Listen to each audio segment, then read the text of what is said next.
Thank you.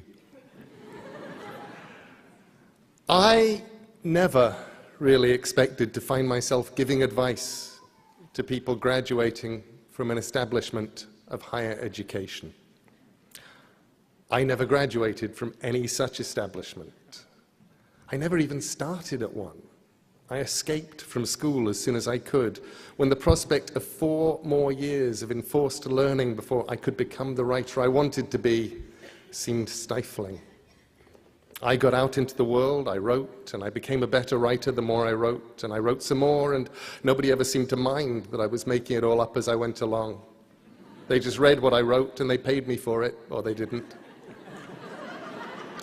And often they commissioned me to write something else for them, which has left me with a healthy respect and fondness for higher education that those of my friends and family who attended universities were cured of long ago. Looking back, I've had a remarkable ride. I'm not sure I can call it a career, because a career implies that I had some kind of career plan, and I never did. The nearest thing I had was a list I made when I was about 15 of everything I wanted to do. I wanted to write an adult novel, a children's book, a comic, a movie, record an audio book, write an episode of Doctor Who, and so on. I didn't have a career, I just did the next thing on the list. So I thought I'd tell you everything I wish I'd known starting out, and a few things that looking back on it, I suppose I did know, and that I'd also give you the best piece of advice I'd ever got, which I completely failed to follow. First of all, when you start out on a career in the arts, you have no idea what you're doing. This is great. People who know what they're doing know the rules, and they know what is possible and what is impossible. You do not, and you should not. The rules on what is possible and impossible in the arts were made by people who had not tested the bounds of the possible by going beyond them. And you can. If you don't know it's impossible, it's easier to do. And because nobody's done it before, they haven't made up rules to stop anyone doing that particular thing again.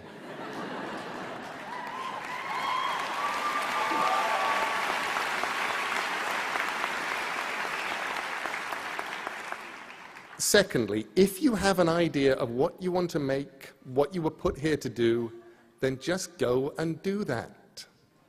And that's much harder than it sounds, and sometimes in the end so much easier than you might imagine. Because normally there are things you have to do before you can get to the place you want to be. I wanted to write comics and novels and stories and films, so I became a journalist, because journalists are allowed to ask questions and to simply go and find out how the world works. And besides, to do those things I needed to write, and to write well. And I was being paid to learn how to write economically, crisply, sometimes under adverse conditions, and on deadline. Sometimes the way to do what you hope to do will be clear-cut, and sometimes it'll be almost impossible to decide whether or not you're doing the correct thing, because you'll have to balance your goals and hopes with feeding yourself, paying debts, finding work, settling for what you can get. Something that worked for me was imagining that where I wanted to be, which was an author, primarily of fiction, making good books, making good comics, making good drama, and supporting myself through my words. Imagining that was a mountain, a distant mountain, my goal. And I knew that as long as I kept walking towards the mountain, I'd be all right. And when I truly was not sure what to do, I could stop and think about whether it was taking me towards or away from the mountain. I said no to editorial jobs on magazines, proper jobs that would have paid proper money, because I knew that, attractive though they were, for me, they would have been walking away from the mountain. And if those job offers had come earlier, I might have taken them, because they still would have been closer to the mountain than I was at that time. I learned to write by writing. I tended to do anything as long as it felt like an adventure, and to stop when it felt like work, which meant that life did not feel like work. Thirdly, when you start out, you have to deal with the problems of failure. You need to be thick-skinned to learn that not every project will survive. A freelance life, a life in the arts, is sometimes like putting messages in bottles on a desert island and hoping that someone will find one of your bottles and open it and read it and put something in a bottle that will wash its way back to you. Appreciation or a commission or money or love. And you have to accept that you may put out hundreds of things for every bottle that winds up coming back. The problems of failure are problems of discouragement, of hopelessness, of hunger. You want everything to happen and you want it now, and things go wrong. My first book, a piece of journalism I'd done only for the money, and which had already bought me an electric typewriter from the Advance, should have been a bestseller. It should have paid me a lot of money if the publisher hadn't gone into involuntary liquidation between the first print run selling out and the second print run never happening, and before any royalties could be paid. It would have done. And I shrugged, and I still had my electric typewriter and enough money to pay the rent for a couple of months, and I decided that I'd do my best in future not to write books just for the money. If you didn't get the money, then you didn't have anything. And if I did work I was proud of, and I didn't get the money, at least I'd have the work. Every now and then, I forget that rule.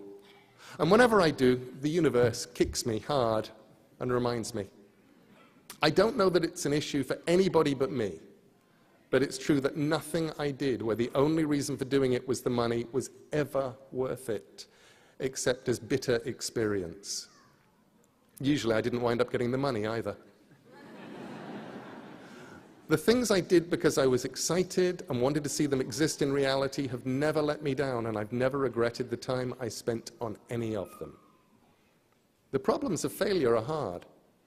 The problems of success can be harder because nobody warns you about them. The first problem of any kind of even limited success is the unshakable conviction that you're getting away with something, and that any moment now they will discover you.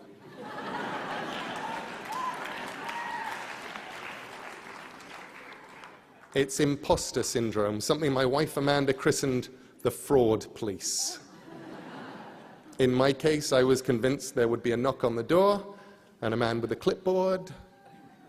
I don't know why he had a clipboard, but in my head, he always had a clipboard, would be there to tell me it was all over and they'd caught up with me, and now I would have to go and get a real job, one that didn't consist of making things up and writing them down, and reading books I wanted to read, and then I would go away quietly and get the kind of job where I would have to get up early in the morning and wear a tie and not make things up anymore.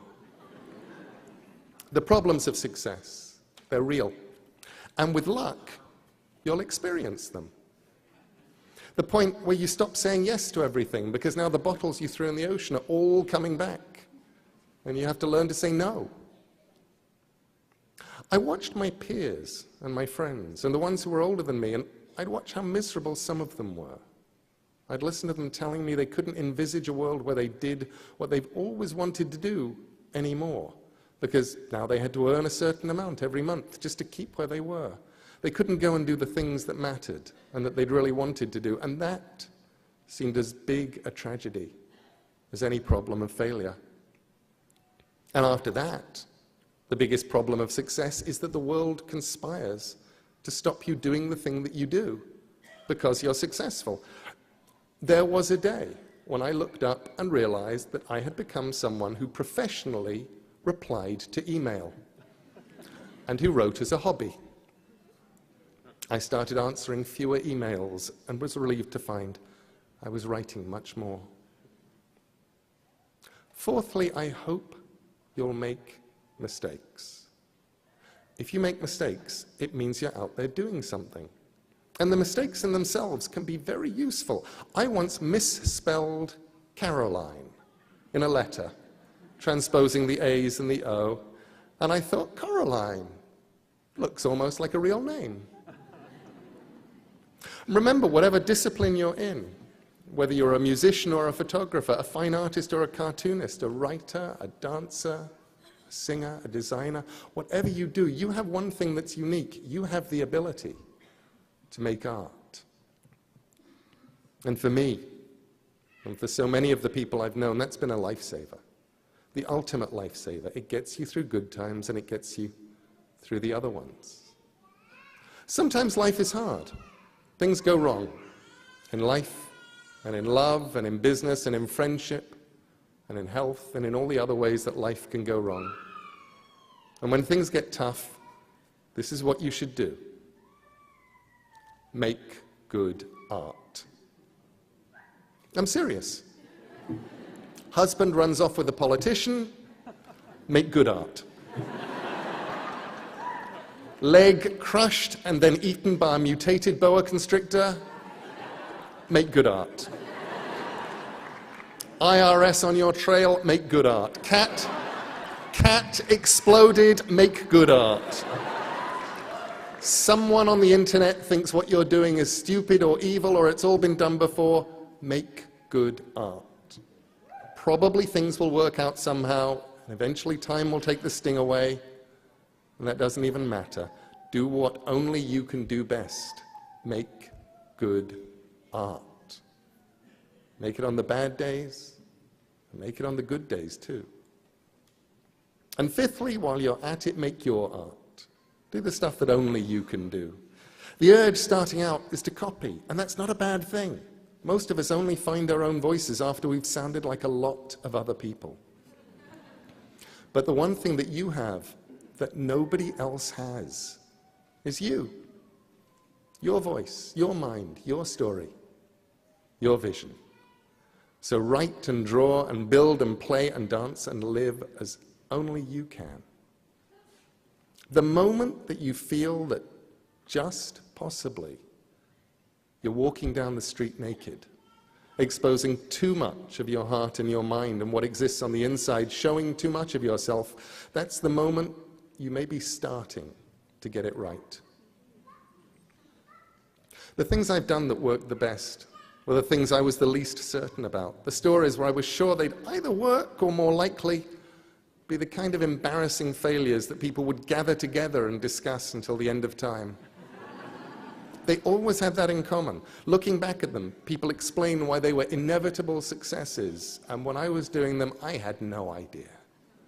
I still don't. And where would be the fun in making something you knew was going to work? And sometimes the things I did really didn't work. There are stories of mine that have never been reprinted. Some of them never even left the house. But I learned as much from them as I did from the things that worked. Okay, sixthly, I'm going to pass on some secret freelancer knowledge. Secret knowledge is always good, and it's useful for anyone who ever plans to create art for other people, to enter a freelance world of any kind. I learned it in comics, but it applies to other fields too, and it's this.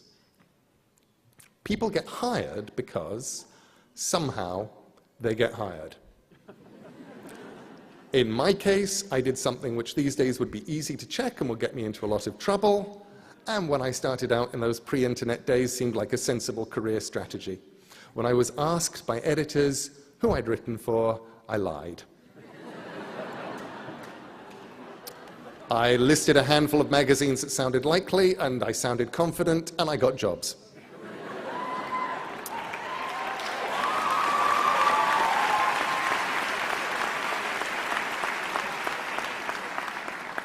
I then made it a point of honor to have written something for each of the magazines I'd listed to get that first job.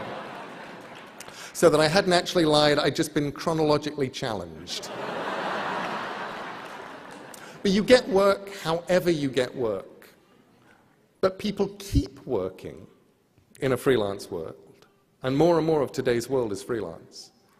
Because their work is good. And because they're easy to get along with. And because they deliver the work on time. And you don't even need all three. 2 out of 3 is fine. People will tolerate how unpleasant you are if your work is good and you deliver it on time. People will forgive the lateness of your work if it's good and they like you. And you don't have to be as good as everyone else if you're on time, and it's always a pleasure to hear from you.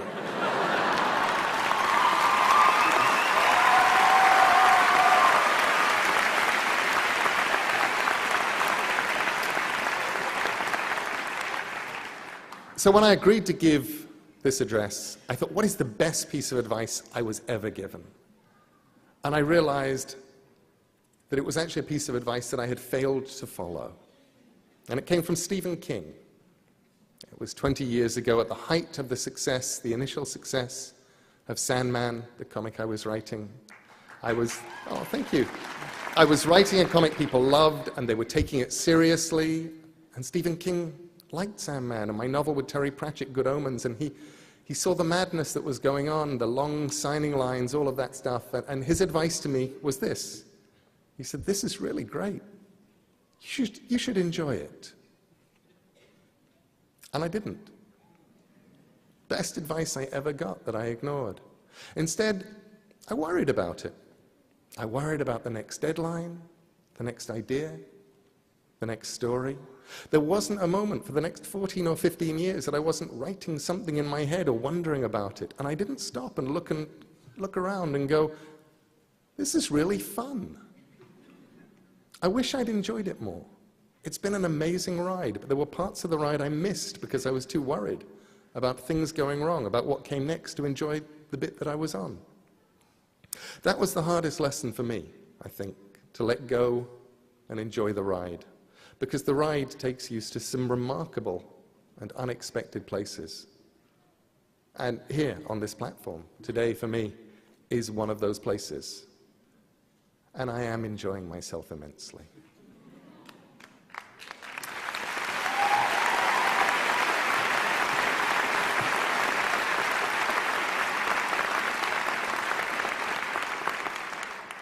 I'd actually put that in brackets just in case I wasn't. I wouldn't say it. To all today's graduates, I wish you luck.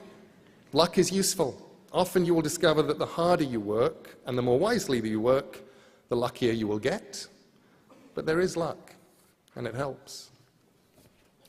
We're in a transitional world right now, if you're in any kind of artistic field, because the nature of distribution is changing. The models by which creators got their work out into the world and got to keep a roof over their heads and buy sandwiches while they did that, they're all changing. I've talked to people at the top of the food chain, in publishing, in bookselling, in music, in all those areas, and no one knows what the landscape will look like 2 years from now, let alone a decade away. The distribution channels that people had built over the last century or so are in flux for print, for visual artists, for musicians, for creative people of all kinds, which is on the one hand intimidating, and on the other immensely liberating. The rules, the assumptions, the now we're supposed to's of how you get your work seen and what you do then, they're breaking down. The gatekeepers are leaving their gates. You can be as creative as you need to be to get your work seen. YouTube and the web and whatever comes after YouTube and the web can give you more people watching than old television ever did. The old rules are crumbling, and nobody knows what the new rules are. So make up your own rules. Someone asked me recently how to do something she thought was going to be difficult. In this case, recording an audiobook. And I suggested she pretend that she was someone who could do it. Not pretend to do it, but pretend she was someone who could. She put up a notice to this effect on the studio wall, and she said it helped. So be wise, because the world needs more wisdom. And if you cannot be wise, pretend to be someone who is wise, and then just behave like they would.